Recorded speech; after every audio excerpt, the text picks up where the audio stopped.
why does it default the camera off? Clearly, I would like my camera on. Hi, how's it going? Like, why is that automatically when it sets for me? It does seem weird that TikTok is a sort of audio-visual situation that they would just assume that you just want to call in. Well, I think they think people don't want to be on camera until they're ready, but if I'm hitting live, I'm ready. You know, that's the logical step now. Sorry about that. I'm late. I totally thought I had more time. I got myself some tea. Like, okay, it's almost time. Let's go over there. And I'm like, holy shit, I'm like 5 minutes late. So I was totally on my own world. I apologize. It's all right. I should have checked in. But because you'd messaged me not long ago to say that you'd watched the episode, I was like, he's ready. I don't need to worry about that. Turns out I did need to worry about that. But it's come out as a two-person event. Oh. So, you know, so I didn't have to worry about the settings of, like, it coming up with a screen for 9 people. So that's very exciting.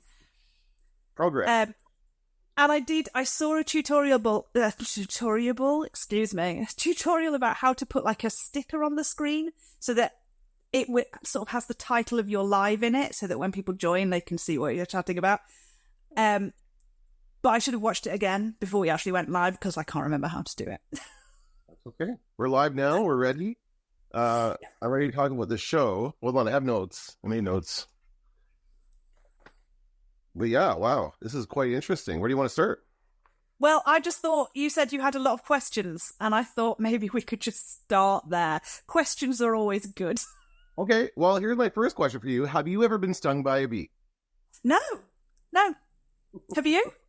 I've been stung by a wasp, which I imagine is pretty similar. I got stung right by my eye, and for like a week, I had a big, like, swollen eye. It looked horrible. It looked awful. Oh, God.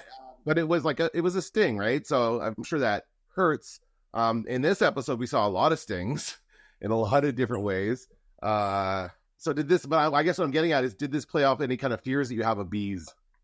No, funnily enough, I've never been stung, and my sister has been stung. And I remember when we were kids, we were out shopping with my mum, and we were in a very particular shop, and inside that shop, she got stung by a bee, and it was a chemist's. So we were in the right place. Okay, yeah, exactly where you want to be. But yeah, this is okay. So then it leaves me. Well, let me go to my next question here. As far as the structure of the show goes, we talked a little bit about last week about how they don't have as many emergencies anymore. This one, they had a couple of emergencies, but they were all based on bees. It was all bee themed this week. Because the bees are causing havoc across Los Angeles. So I guess my next question is, who transports bees in this way? That they're gonna, like, load them up into a truck and ship them cross country like they're PlayStations? Like, what's going on with this? I asked that question when they released the trailer. I was like, okay, who like, just open on an open bed truck? It seems hazardous. I mean, they did try and explain it in the show. They said they needed it for the airflow. And I'm like, okay. Why are they transporting bees? Why are they transporting bees in this way? If I wanted to, like, raise bees, and by the way, these are, like, killer bees specifically. Yeah. Why do they have killer bees? Who's breeding these? But if I wanted to transport them, I would take a small portion of a colony, like with a queen, and transport just that to another place and then grow a colony from there. That's what you do with bees, right? Like this seems like, and then I was talking to my girlfriend about it, and she's like, well, it's so the show can happen. I'm like, okay, of course it's for the show to happen. Otherwise, there's no reason for this thing to be transported this way. But someone came up with this idea, let's do bees. And they went all in on it. And I kind of like that, actually. Could I just say, you have brought up one of my favourite things that I always used to explain anything. And when I used to do very, very short-lived podcast with some other friends about a book club podcast, we would ask questions all the time, like, why are they doing this? Why are they even doing this? And I said, because plot. Right. And it's the simplest explanation, because plot. But yes, why are they moving them? Where are they moving them to? And why are they very specifically killer bees? Who is creating killer bees? I feel like they could have done like a a crossover with The Rookie, because now they're on the same channel. Okay. And it could have been like, they are looking after the bee catastrophes, and then the Rookie people are trying to discover who and why people are making killer bees. They kept saying the word killer bees, and I'm like, well, all bees are killer bees if you have an allergy. Yeah, and they make a point of having people in this episode with severe allergies, and I think that's, that in itself is a very real 911 situation, right? So I feel they're still trying to stay true to the roots with the realistic situation, as unrealistic as it was in that moment. But yeah, I agree. I think that I lost my train of thought there. It's gonna happen. I bounce all around a lot. So but yeah, so we have the bees, the accident. And so we have the mother and daughter trapped in the car, and they call in 911, and that's how this all starts, right? That's how every episode starts, like that, with like the 911 call. Yes. So every episode starts with a 911 call. What was interesting this time was they had the plane, they had the small plane, and you saw what was going to happen with the big commercial jet, and then they didn't put up anything that said like 12 hours earlier. Right. And I was like, they always do that. You always have like 8 hours earlier or whatever. So I was like, how many people are confused about the fact that somewhere above Los Angeles, 2 planes have collided and no one's talking about it? Yeah. Well, I guess I just assumed that was a flash, like a teaser of what's going to happen. Because the clearly the impetus of the whole thing is the crash, and the bees escaping from the crash, and then they all go off, and they're in a cloud, and then they get, like, at nighttime they go to sleep, so they just settle in and then get quiet, and then they burst out again the next day in spectacular fashion. But yeah, like, as far as that situation, I thought that I really liked that scene with the mom and the daughter, and she had to use the EpiPen. I was kind of sitting there going, how are these bees not getting into this vent? But then they did start getting in through the vent, so that was a great kind of like just as I'm wondering that, the bees start kind of going in there. Oh shit, the bees are in the car now. So they had to try and get 2 uses out of the EpiPen, which I never heard of before. I didn't know that was something you could do. Yeah. The 911 operators have access to all sorts of fascinating information, like building schematics and all sorts of, and like I'm sure we've had like Maddie, and in the sister show 911 Lone Star, I'm sure we've had like really weird things that they've been able to fix by being like, okay, what you need to do is you need to open a Hoover and like find this one tiny bit and put that in the photocopier. Like, it's like a MacGyver situation. They MacGyver it. That's interesting. Yeah. I like that. So my question about the vents was why didn't she immediately shut them as soon as her car was covered with bees? Shut your vents. And I'm amazed that Maddie didn't suggest it, because she's so on the ball for things like that normally. I was very surprised. But they had to get a few in there. They had to let a few get in there, right? Yeah. But I think that that's actually, I was actually, okay, first of all, I noticed kind of exposition-y things quite a bit in shows and movies, and this is very exposition-y when she's explaining how the EpiPen works, why she has to do it, where she has to do all these things. And they have visuals on this. I love how they have the EpiPen visuals on the screen, just in case Jennifer Love Hewitt doesn't remember what an EpiPen looks like. It's right there. But I guess she's looking up the schematics, right? The idea is that she's looking up the schematics of it. She knows that there's this way to get more out of it. But I thought it did still feel very natural as far as exposition goes. Like, it didn't take me out of it. I'm like, yeah, this is a time when you would want to be specific about the instructions you're giving somebody, and very clearly explain what's going on. So I buy it in that moment. I really like that. I didn't like the later moment of exposition during the newscaster segment. I wrote here, don't love the newscasters, because I don't think they did a great job. No, and that's where they kept saying killer bees. And I'm like, stop, I just wrote down, stop saying killer bees. Because, what's that? Yeah, A, who says that? B, if you're trying not to cause a huge panic, stop saying killer bees. And also, what do you even mean by that? That makes it sound like they've been bred to kill people, like they're a weapon of mass destruction.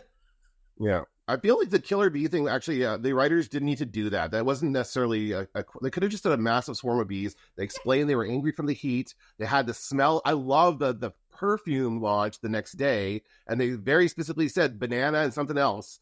gets them riled up. What's that? Do you remember what it was? It was some kind of floral. Right. And yeah, it gets them riled up. So they explain that the one girl who's got it on, they swarm her. She's hiding in the pool, which is excellent. And then I love that sequence where they cover that guy. I don't know their names yet. I know some of them, but not that guy.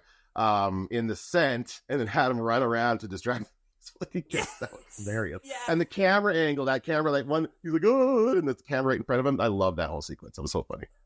Yeah, we saw that they were using one of those cameras that you attach to the actor, and we all got quite concerned because last season, Chimney, who is the Asian guy, he was sick and was having all sorts of hallucinations, and they attached one to him, and it's very, off-putting, and so we were like, oh my God, someone's going to be sick again. No, they just attached it to Eddie and made him run around in the garden. And I'm sure all those bees were CGI, so I don't think you actually get real bees. Yes. But it was very convincing. Although they were, when you saw him in the tent, when they were being sucked off him, that into the bee hoover, right? I think they were like real dead bees or something that they did. There were some real bees on there. Yeah, Hollywood bees. There's Beekeeper to the Stars. That guy was Beekeeper to the Stars. I love that. That was awesome. And so, yeah, for sure, if they're going to have a beekeeper there, they're going to have some real bees that they can get into the shot. But, yeah. But when he ran into the tent, those were the worst CGI bees. Yeah. All the other bees, I mean, they were what they were, but those ones were particularly cartoonish, and I don't know why they looked so bad compared to the others. Maybe because it was a particularly silly moment and they were like, let's just have really silly bees. Yeah. And then I see, okay, there's a couple other things I want to talk about here. The new captain, the guy who's the jerk captain that's replaced Bobby. That actor, I love that actor. He's been in a million things throughout Hollywood. Like, he's the guy who the Terminator steals his clothes from in the Terminator in the first one. He's been in so many, go back and look. He's been in so many movies. I wish I should have looked up his name. I will before next week. He's so good. And this seems to be a role that he's never done before. Like this kind of crusty old, fire captain, 40 years on the force, whatever he says. Like he really does that well. I really like him. And then getting on to Bobby, they do go over to Bobby for a bit on his job, where he's consulting as a expert on this firefighter TV show. And he comes in and tells them everything they're doing wrong, including the terms dump and bump, pump and dump, or what he said. I'm like, yeah. As soon as they said it in the clip, I'm like, nobody says that. And he comes on and says, nobody says that. I'm like, yes, exactly. Thank you. And he goes, like, just leave the dialogue to us, buddy. We'll take care of that. But my question is, are they making fun of themselves, or are they making fun of other similar shows like this? Like, are these, I think they're making fun of themselves, because they are a show that leans into the ridiculousness of its own nature. It knows what kind of show it is, like The Rookie. Like I keep saying, unlike SWAT, which is far too sincere and takes itself seriously. The Rookie, 911, they know exactly what kind of show they are. And I found it just hilarious that a character from a show where we all scream at it, you can't do that, is now screaming at other people, you can't do that. Also, then they're like, we need you to fix this thing with the hoses. And I'm like, that's not his job. If you as a director can't figure out, you're not worried about where the hose should be, because you're not worried about it being realistic. Clearly, we've just had that discussion. So what you need to do is send the hose the other way. It's a choreography issue. This is not a Bobby issue. And so I just found that whole thing. And the guy, the actor who plays the Bobby equivalent in the show, he's an actor called Callum Blue. And I had to look him up, because I was like, what accent is that? He's actually from London. Okay. And I'm sure he's laying it on thick when he's doing his That's a Dog's Dinner. Because he's doing an American accent on the show. The joke is that he is a British actor doing an American accent, as there are many right now. And so that's funny. And he's leaning into the Britishness of it when he's not on camera. So it's quite funny. Yeah. Well, we have seen clips, because the guy who plays Buck, he's from London. Oh, And we've seen oh, clips of him going, fuck, sorry. Yeah, you told me he was. the asshole Yeah, book. Do you remember? yeah. And, But now he's a free thinker who comes up with ideas, and he gets in trouble for coming up with new ideas.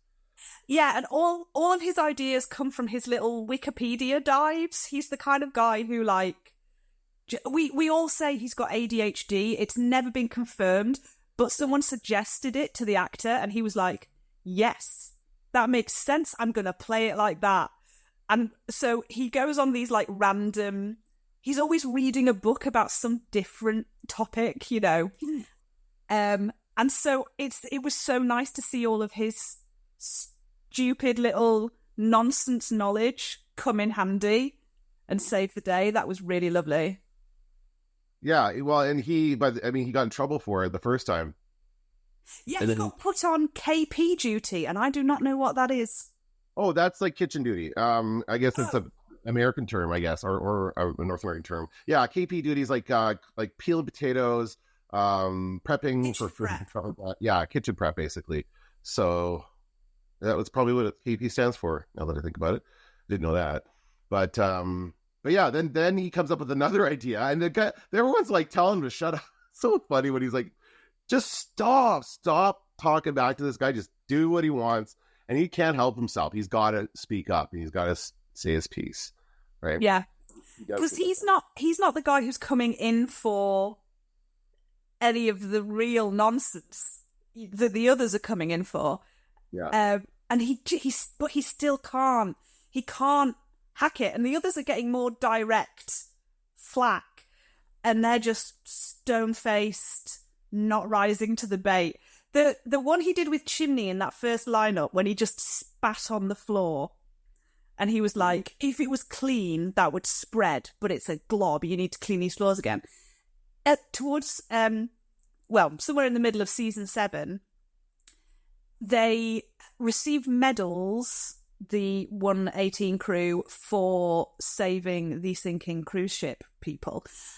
And Gerard was there, and we were all like, why is he there? We were all horrified to see him there. And he went up and was talking to Chimney, and Chimney has worked under him before, and he said, oh, it's good to see that you've done your job well. These floors are really shiny, because that's all he ever let Chimney do.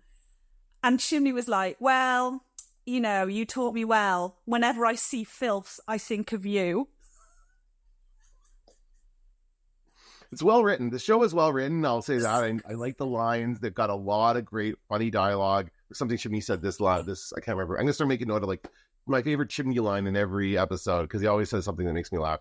One thing though we should talk about is the other storyline in this episode involving Athena. And it seems like there's a lot of backstory to this one, and it was fine that I didn't know a lot of it, because they do a good job of catching you up. I'd say this show does a good job of like easing new watchers in. As somebody who's coming into this, I can pick up on what's going on. It doesn't affect the rest of the story. Like, I can still understand what's going to happen here, and they do a good job of, like, you know, not making it boring, catching me up on that stuff. So she's got to go. They ask her to go to Phoenix to pick up a prisoner and transport him back to Los Angeles. And this is a guy that killed her fiance 30 years ago. Yeah. Is what happened, right? And so, and he's cut a deal. It's like an Epstein thing, right? It's a Jeffrey Epstein analogy, very clearly. And so he's cut a deal because he knows some other people that were involved in that scandal, and he's going to get free for giving up these other guys. And so she's upset about it, but he's asked her to transport him because she's the only cop he trusts. And then we have stuff happen. Yeah, and I was fuming. The first time I watched the episode, that was the one where I was screaming, this would never happen, this is ridiculous, why are you doing this?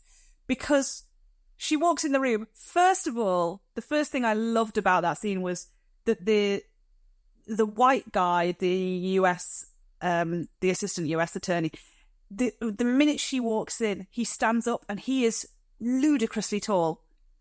And Angela Bassett is quite small in stature. So the first thing they did was they made her, like, look up to this very tall guy. And I was like, oh, he's putting you in your place, and it's horrible. But then he didn't explain it. They didn't lead. They totally buried the lead. The lead was that he requested her, and that if she didn't transport this prisoner, they weren't going to get him to be the witness that they needed him to be. But they didn't tell her any of that. They went about it in the most disgusting way. Oh, have you heard of this guy? He killed your friend. Like, it was so patronising and disrespectful and gross. And then, when she got upset about it, her boss explains to her what had happened. And I was like, if you'd led with that, and I get, again, plot, but they didn't need to put her through the ringer like that. It was unnecessary, and it made me mad. Yeah, and I think that was intentional. I think that was like for the benefit of the audience more than anybody else, because they want to make it clear what the situation is here, right, and drive it home. So then she does end up, speaking of driving home, she does end up driving him. She goes home and has a conversation with Bobby about it, and she's going to do it. So she picks him up and they're driving, and I love how they start conversations in the middle of nowhere. That's what when they start that scene, I'm like, wow, he just like sat there in silence for maybe an hour. Yes. until they got right into the middle of the desert, and he starts talking to her about stuff. I'm like, come on, but you have to wait until you're well clear of the city before you start talking to people. What else do they have there? I thought that was a good scene. Now, did you enjoy the Thelma and Louise reference? Yes, I did enjoy the Thelma and Louise reference. That came up in my trivia recently, as you know. I know, because I was like, I know who directed that now. Ridley Scott, for those of us who are following.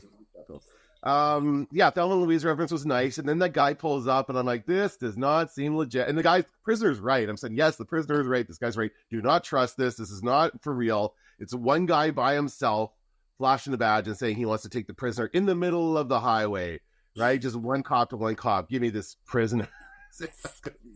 Realistic. Athena played that so well. She was so cool. She looked like she was going along with it. And then right at that, she did a full-on like Columbo one last thing, shtick. It was great when she was like, he said, I don't have time for this. Well, you didn't have time to change the seal on this forged document either. So good. Yeah. By the way, is that common, like, for them to show them their phone and say, here are my documents on my phone? That seemed like a weird, like, you got paperwork? I would expect actual paperwork from a supervisor with a signature on it or something like that, right? Like actual legal document. Not just they emailed it, obviously. I guess they do that these days. That is a part of the process. Okay. But so then she does it. Obviously, she gets away. They lock that guy in the trunk.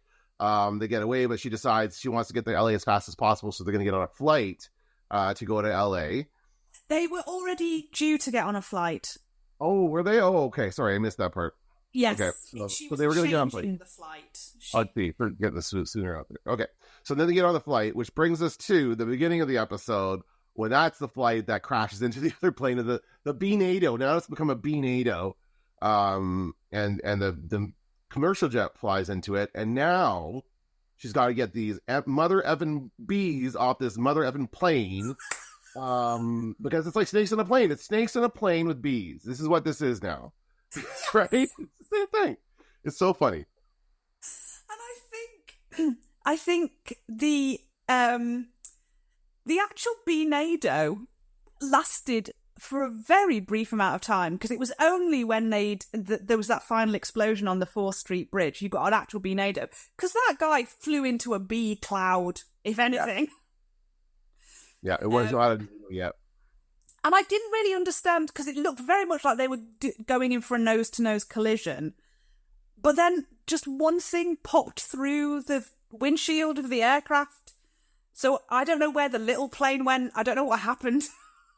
Oh, okay. I don't either. Yeah. They'll probably show it. Like they'll show it in the first few minutes of the next episode, right? They'll recap what happened last week. And we'll find out. I don't think that pilot of that plane, I don't think is going to make it. The one who in the small plane. No. And the first thing we saw with him was that thing where he called the air traffic control woman honey. Right. She was like, honey. And he went, God, you can't be nice to people anymore. And I was like, why is that in this? Like, to make us think he's a jerk and therefore he deserves to die? Why have you put this? Just felt so awkward. That's true. Yeah, I agree.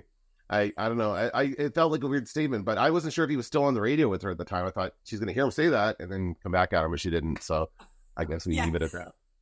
and it's funny because again, I was recapping this to my girlfriend to make sure that like I could remember everything, and it really helped actually. And I talked about the bees in the plane, and it was Angela Bassett, and she's like, well, she's like the female Samuel L. Jackson. Like she's like the same kind of like tough as nails, like, and she is, that character really is a tough, like, we're gonna get shit taken care of in this situation. So I'm really excited to see what happens next episode. And so that leads me to my other question about the structure. Do they always end on a cliffhanger like this, or is this like just a season premiere kind of thing? Well, not necessarily. The season premiere is essentially 3 episodes. Oh, okay. So the first 3 episodes are grouped together with one overarching storyline. So the first 2 episodes will end with a cliffhanger. Ooh. And then after that, we'll just see what they feel like doing. But there'll be like cliffhangers, but it won't be quite like this. Right. I did start watching. I watched the first episode. I was going to try and get through as much of season 7 as I could before this started, and I just didn't have time. But I did watch the first episode of last season, which is the beginning of the Poseidon adventure storyline. So I watched that first one, and again, that one also ended on a cliffhanger, which, given what you just told me, makes sense. So that's another 3-episode arc.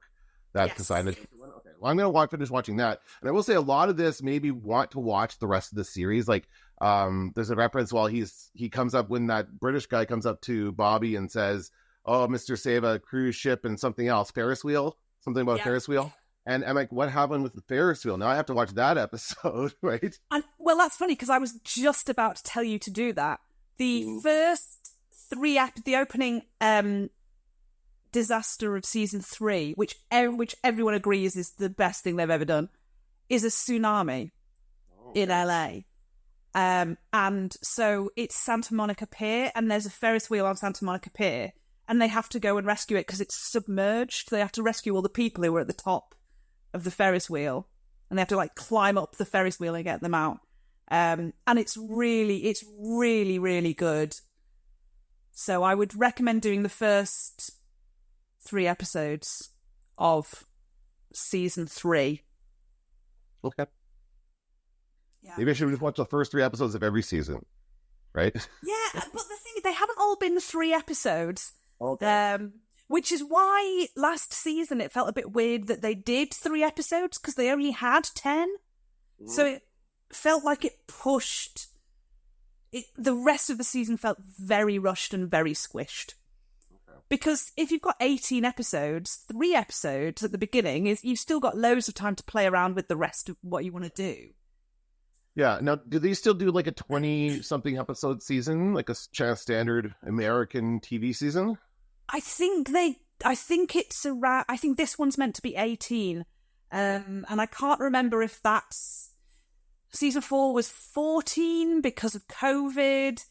The first season was only 10 episodes because it was the first season. So I can't think if they've ever really done like a full 26 episode. I can't remember. I don't feel like anybody does 26 episodes anymore. That seems like a lot. 18 feels like, for a show of this budget, like this style of a show, 18 seems like a full season. So I think they probably that's a full order. I was expecting like I was just meaning as opposed to like a 10 episode season, which some Netflix shows would do 10 episodes a season, right? Whereas this is still ABC, this is still network television, so they're still going to do like a full, like from fall to May, right? This is run till May, right? Yeah. So this is so that's and a full have like a mid-season break, so we'll get a cliffhanger then. Then and we'll have a couple of weeks off. Okay. Now I did want to ask you, there was a question in one of your videos from before this about how you're watching this show, and I said that I was going to watch it on the Global TV app, which is a Canadian network here where it airs. But then I looked, and it's actually on Disney Plus the next day. Is that the same for you? Is it on Disney Plus? No. Okay. Interesting. Why is it like that for me? I was so shocked. I'm like, oh, look at it, and it says every Friday, new episodes every Friday, so I could just go on there Friday and watch it. Because they release it on Hulu. In the US, so I don't know but US and Canada is probably much more closely integrated TV wise than Europe is. We won't get season 7 for months. We won't get season 8 for months. Okay. So how are you watching it then? I don't want to say. Okay, that's fine. That's fine. I just was curious because I think that it's interesting how these shows are released and how they're accessible to others. And this may be just an issue because you're in the UK, right? Like for me, I feel bad for Global TV, for the Canadian network that pays for the rights to air this show, and then they put it on their website the next day, but they have it there with ads, and Disney Plus has it without ads. So why wouldn't I watch it on Disney Plus, right? Yeah. Most people have Disney Plus, and I feel it just takes away possible customers for Global to watch it on their website. It kind of pissed me off. Yeah, it's really... Because I don't understand why we can't get it at the same time. I don't understand why they want to, like you say, kind of limit their audience by not giving it to the people in the UK and Europe and wherever else globally that they don't ship it out to. I mean, it used to be, like back in the old days, do you remember before phones? I do. Like before these and social media. There used to be like a world premiere of a movie and it would happen over in America. And then like 4 months later, we'd get it in the UK. But you could avoid spoilers by not buying film magazines, not reading a review. But now, right. that whole market has been completely decimated by the fact that I don't know why there's these delays between... continents now. Does that still happen with movies? Like you still get movies 4 months later? Yeah. Really? So yeah. Like right now, what's out? Or The Substance is out this week. Is that out for you guys? The Substance? I don't know because I don't look at the cinema listings anymore because I can't go and it makes me sad. But your Oscar, we have Oscar season in January. Yeah. So the films that come out in like November your time, that tend to be like the big Oscar nominated films, they come out here in January, February. Yeah. So well, that's because they want the Oscars marketing for those movies. It's the whole point of that is just like that. And they still run here in those months as well because they want people to go see them in the theater. But the question I have, getting back to TV for a second, what network, is there a British TV network that airs 911 on Thursdays at the same time as the US? No, we have to wait for... We have to wait for it to come onto streaming. Yeah. Okay. Huh. Interesting. Is it just because there's no interest in that? Do any TV networks do that in Britain? No, they do. Like we have a lot of the HBO stuff comes up on. We've got a thing over here called Sky, which is our satellite channels, and they have like Sky Atlantic, which is a lot of thingy ones like HBO stuff. And then we also get The Rookie over here. So I don't know why they never picked up 911. But even The Rookie, by the time it comes onto Sky over here, it's been months. Oh, okay. Yeah, you're right. That seems really ridiculous in this day and age where you guys will find out everything about the movie as soon as it's released at the same time everybody here does. And it seems ridiculous. I don't know what it's just these people being protective over their content and limiting their audience. Yeah, but they're not. What? They're not being protected. It's they're making the worst decisions because I know not being protective over their content. It's a bad situation with those guys. Okay, what else do we want to talk about before we wrap up today? Well, I mean, I had so many notes. So let me quickly go through mine. I've got those ones. One of the things that just because it made me think of something else. And this wasn't in this episode, so that's not fair for me to tell you. I will send you. I'm going to make a video about it, so I'll share it with you. There was a moment in that conversation in season 7 that Chimney had where he said to Gerard, "Whenever I see filth, I think of you." There's a point where Buck walks past him. And you see him like looking at Gerard and then walking out of shot. And I really wanted him to do that thing that they do in Hot Fuzz where he comes back into shot. I really wanted him to do that. It would have been so brilliant. Okay. Reminded me of something else though. The scene when you actually showed this on you posted about this earlier this week. The scene with the saw blade where Buck pushes Gerard and saves him. And like it's such a weird scene because you think that I just think that Buck is just getting ready to blow his top. Like he's just like building up to punch him or something like that. That's what I think he's getting ready to do. And then he reacts. Now, does he hit his head and is it bleeding? Is that what we see there? Yeah. Okay, I wasn't sure what that was. So clearly he pushed him to save him from the blade, but he hit his head on the concrete, so now he's got like a head injury that they have to treat, right? That's the situation there. But yeah, that was a great scene. I love that. The way that was shot was absolutely fantastic. We've not really had something like that before. And everyone also really enjoyed that you were getting Gerard's voice overlapping and then just very clearly Eddie's voice, because Eddie and Buck are like busy mates, you know. And so just the fact that it was Eddie's voice that came through to him. But that thing about him hitting his head, Gerard hitting his head, was obviously not completely clear, because you're the second person to ask me about it. They didn't make the blood pool big enough. I couldn't tell if that was blood or not. Oh, that's funny, because the other person said, where did all that blood come from? So you have the opposite problem. Well, I watch a lot of horror movies, so I'm used to a lot of blood. This is true. You're about to watch an awful lot of horror movies. Yeah. One thing I did like, the lady who was having the perfume launch, she had real Moira Rose vibes. Yeah, absolutely. You know, like my fragrance. That was quite funny.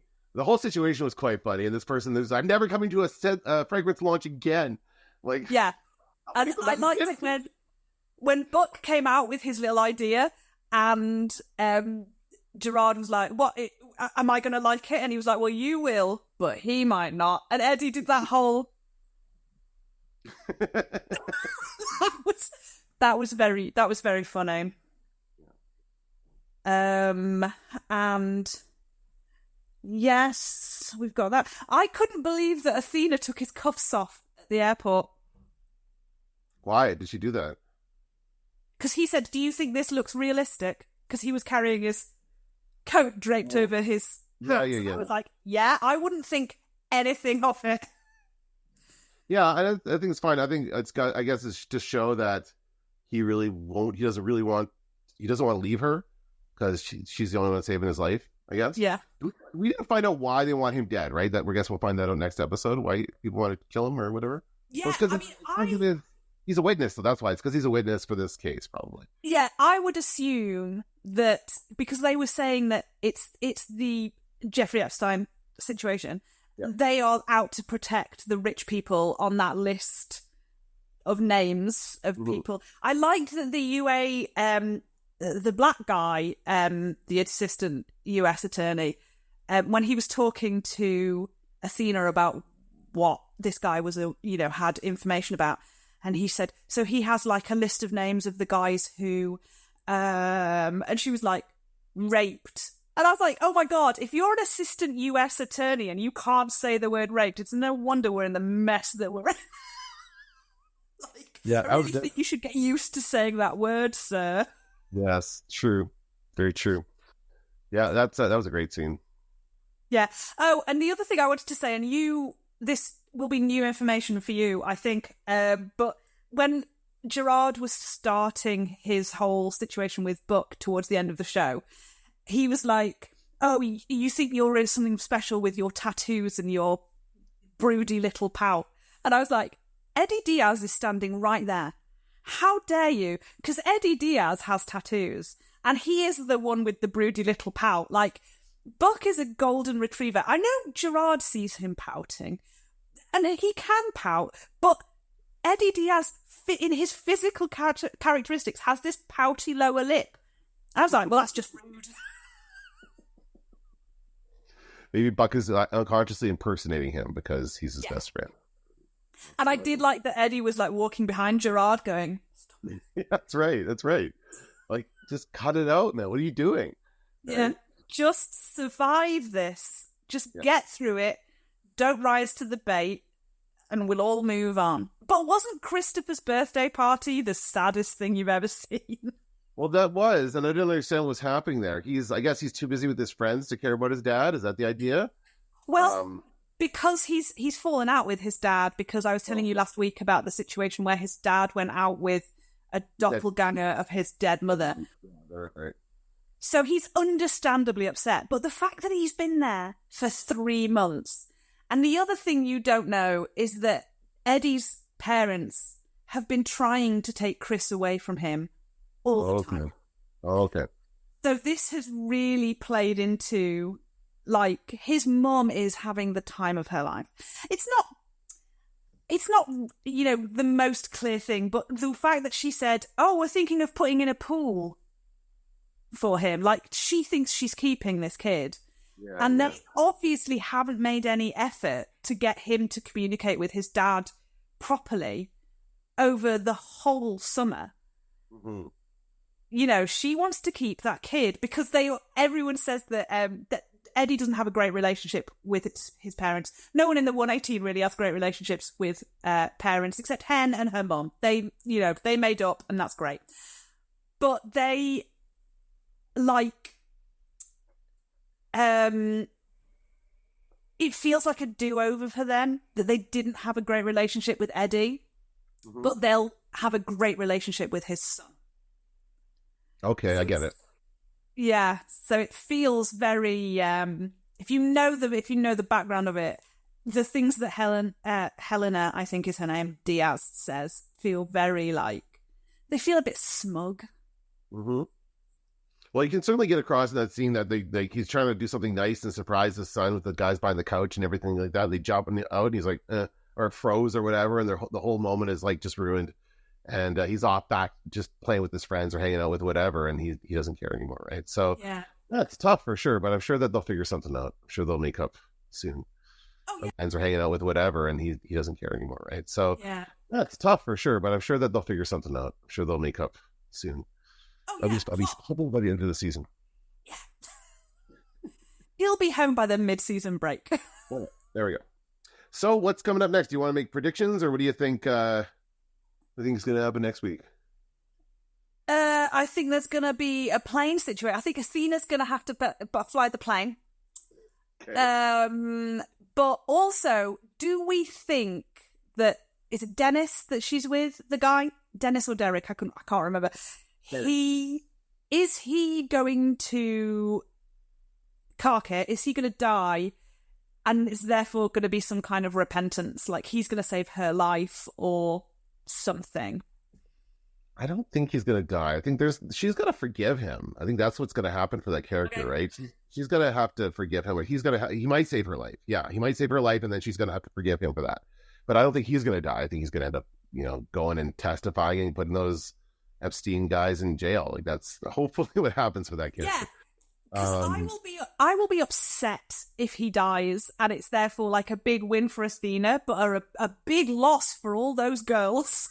Right, exactly. Yeah, you have to look at the bigger picture here. But she's got, I think for her, like it's 30 years, right? She needs closure on this. She needs to kind of, and especially since it's her fiance at the time, like they were married.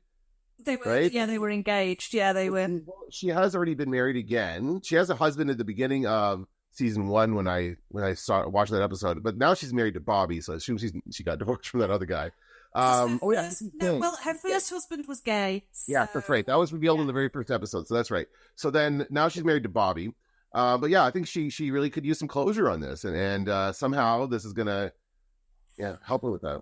Now I'm thinking that actually the best thing to happen would be that she saves his life so that he can go and testify. Like she has that moment of, I could just let him die. Yes. Like hanging off the plane, like he's like holding on. She's like, oh, yeah, or he's let go, and he explodes, and he gets like cut in the neck. You know what I mean? And she's like, I could just leave this and just let him die. Know. And then she's like, no, I need to think of the girls. That seems like a very Athena thing that she would do. So I'm going to go with that. I think she's going to save his life. But she also will fly the plane. Oh, absolutely. 100%. They won't even check. They won't even check if there's a pilot on board. Athena will just do it. And then what's the other cliffhanger? There's another thing happening back at the station. Oh, the what's his name has hit his head. And so they have to save him. I think that's going to be fine. I think they just could put a bandage on him. He'll be fine. He's fine. That actor has been through much worse, I'll tell you that. If you just look at that actor's IMDb and all the things he's been in some crazy movies and done some crazy things for sure. Yeah. Well, next week you can start us off with a list of everything. Is it Brian Thompson? Is that his name? Or is he That's someone probably else? why I can't remember it, because it's so generic. Like a lot of these guys have such a like Mark Johnson or something like that. Some very generic thing that you'll never remember. And that's probably why, but he's been so much. I think I just saw him in an episode of the X-Files I was watching a couple weeks ago. He did an interview and he said the best thing you can be as a working actor in Hollywood is a supporting actor on one of these big TV shows, because it's just the greatest job in the world. You don't have to like carry a storyline, but you get to be around all of this success, and it's so great. And I think that, yeah, he'll be fine. He'll be back to annoy us for another day. Do you think that character is going to see any growth this season, where he comes around and is not quite such an asshole? I would be disappointed. I want him to get his comeuppance. I don't want him to get his redemption. Right. They are quite big on redemption on this show, but he's been like this for a long time. Okay. So it would surprise me if he suddenly, like, you know, saw God or whatever he needed to do. Maybe he's banged his head and he's going to be a completely different person when he wakes up, you know? That would be hilarious. Oh my God, that would be so funny if he bangs his head and he's like really nice, super nice. Hi guys, how's it going? It's okay. Like, completely character switch. Oh, that'd be so funny. Okay, so you're going to host next week. Yeah. Okay. I'm going to figure out some stuff. And yeah, we'll figure it out and we'll watch another episode. Looking forward to it. Yeah, well, I'm glad you enjoyed this one. I was really worried that you were going to watch the episode and then be like, I don't want to do this. No. I would have done that after the first episode I saw. And now this is the third episode of 911 that I've seen. I saw the premiere, and I saw the season 7 premiere, and so this is the third one. And I like it. It's a good show. I think it's like you're right. There are a lot of really crappy shows out there that follow this formula. So this can get lumped into all of that stuff, right? So you just kind of assume, and I assumed it was like all the other Chicago Fire or whatever other shows that you have, right? Like all these other network shows, but this actually seems to be really cleverly written. It knows what it's doing. It's poking fun at itself with the whole Bobby on the set thing. Yeah, it's a lot of fun. Yeah. All right. Well, enjoy the rest of your week. I will, if you get time, watch the opening disaster of Series 3. It's so good. And I will, we will communicate next weekend. Okay, well, check in with me first before you go live. Yeah, I will do. And I will continue. Well, I'm going to do it this time, so I will do. I'll check in with you first before I go live. Yeah, and in the meantime, I will continue to get 1 out of 4 on your quiz. All right, see you later. All right, bye.